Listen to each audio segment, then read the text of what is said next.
in this video, I'm just going to tell you that how to add album names on your Facebook profile, which is quite simple and easy to do. So let's begin. And first of all, open up your Facebook app, and after that, just simply come to the menu and click on this gear to open up settings and privacy.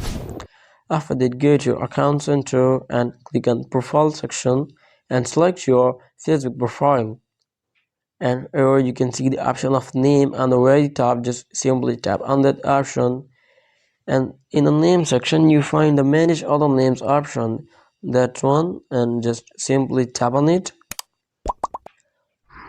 And then here you can select the name type such as nickname or your mother father name, or if you want other name, just click on other and type your name over there and click on save. So if you want to show at top of your profile, just click on this checkbox and click on save.